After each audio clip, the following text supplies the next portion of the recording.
এই মুহূর্তের সবচেয়ে বড় খবর, মার্চে রাজ্যসভা নির্বাচন। আগামী 16 মার্চ রাজ্যসভা নির্বাচন। দেশের 10টি রাজ্যের মোট 37টি রাজ্যসভা আসনে ভোট হবে। তার মধ্যে পশ্চিমবঙ্গে 5টি আসনও রয়েছে। বিধানসভা ভোটের আগে রাজ্যসভার প্রার্থী তালিকা ঘোষণা করে চমক দিলেন পশ্চিমবঙ্গ শাসক। রাজ্যসভায় তৃণমূলের প্রার্থী কোয়েল মল্লিক, রাজীব কুমার, বাবুল সুপ্রিয়। রাজ্যসভায় পাঠানো হচ্ছে পশ্চিমবঙ্গ রাজ্যের দীর্ঘদিনের প্রাক্তন ডিজিপি রাজীব কুমারকে। এরপরে রয়েছে সঙ্গীত শিল্পী এবং দীর্ঘদিনের রাজনীতিবিদ বাবুল সুপ্রিয়।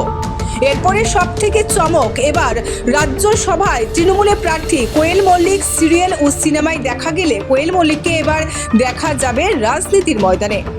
সবথেকে গুরুত্বপূর্ণ চমক, যেটা আপনারা সবাই জানেন, আরজিকর ঘটনা নিয়ে পশ্চিমবঙ্গ সরকারের মামলা নিয়ে যে আইনজীবী মেনকা গোস্বামীকেও প্রার্থী করা হলো। রাজনীতি বলে সম্ভব, একাধিক চমকে চমকিত পশ্চিমবঙ্গের রাজনীতি। আপনাদের আবারও জানিয়ে রাখছি, এই মুহূর্তের সবচেয়ে গুরুত্বপূর্ণ খবর, মার্চে রাজ্যসভা নির্বাচন। আগামী 16 মার্চ রাজ্যসভা নির্বাচন। দেশে 10টি রাজ্যের মোট 37টি রাজ্যসভা আসনে ভোট হবে। তার মধ্যে পশ্চিমবঙ্গে 5টি আসনও রয়েছে। বিধানসভা ভোটের আগে রাজ্যসভার প্রার্থী তালিকা ঘোষণা করে চমক দিলেন পশ্চিমবঙ্গ শাসক। রাজ্যসভায় তৃণমূলের প্রার্থী কোয়েল মল্লিক, রাজীব কুমার, বাবুল সুপ্রিয়।